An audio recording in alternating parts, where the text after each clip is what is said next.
On August 9th, 2022, a former Nickelodeon star released a memoir. It was a both harrowing and comedic book detailing the author's career as a child actress and a complicated relationship with her mother, who was incredibly abusive. This memoir would sell over 200,000 copies in its first week. It would remain on the best-selling hardcover list for 60 weeks. It would receive acclaim from both readers and reviewers.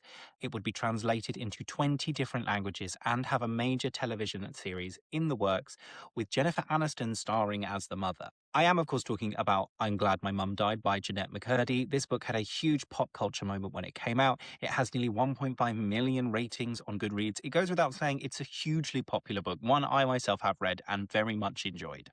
It's an incredibly hard read in places, and it requires McCurdy to be very honest about some very, very difficult things that she faced in a very, very vulnerable time in her life.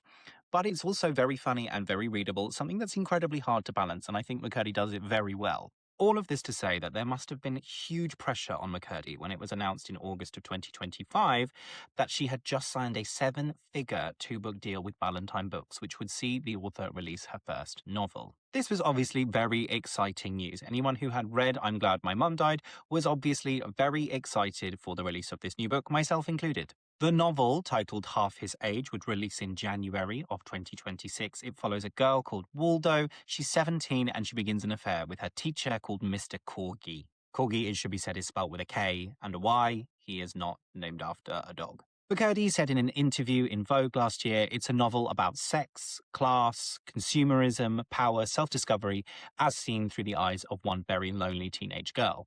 I really wanted to write about sex. I wanted to explore consumerism, rampant consumerism, and its effects on young people, as well as the complicated aspects of desire. And McCurdy would write about all of these things in Half His Age.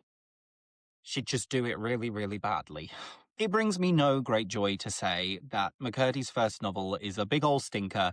It has no substance or style and is a very big dip in quality from I'm Glad My Mum Died. The main problem with Half His Age is it has absolutely nothing going on under the surface. It's clearly aping books that have age gap romances that are questionable or sometimes predatory, like My Dark Vanessa and Lolita, and weird girl or unhinged girl lit like Atessa Moshfegh and Eliza Clark that felt very popular on Book Talk a few years ago. It just feels far too derivative of any of these things without having any of the substance or engaging in any of the same conversations. There is no commentary or interrogation of Waldo and Mr. Corgi's relationship, and I'm not saying that the book endorses or glorifies it, but what it doesn't do is highlight the moral issues that are at play here.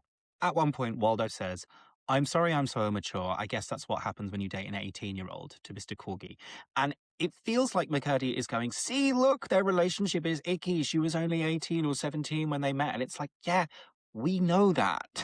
We know that. I need a little bit more here than just the surface level observation that this relationship is gross and icky and shouldn't be happening. This book just feels like it's about nothing more than a girl who wants to sleep with her teacher and then does. It kind of feels like it's sort of about, oh, you shouldn't always get what you want, but it's been done before and it's been done far better than this. There's nothing here about Mr. Corgi and his abuse of power. I suppose something could be said for the fact that he is always presented to us as Mr. Corgi. We never learn his first name, so we're constantly being reminded that he's Waldo's teacher.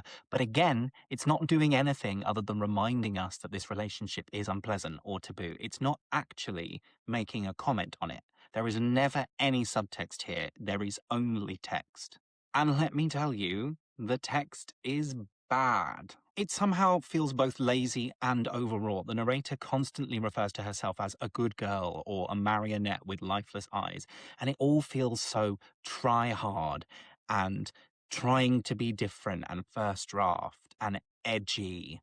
Mr. Corgi is the stereotype of a mediocre man. He has an unfinished novel tucked away in a drawer. He's constantly talking about leaving his wife.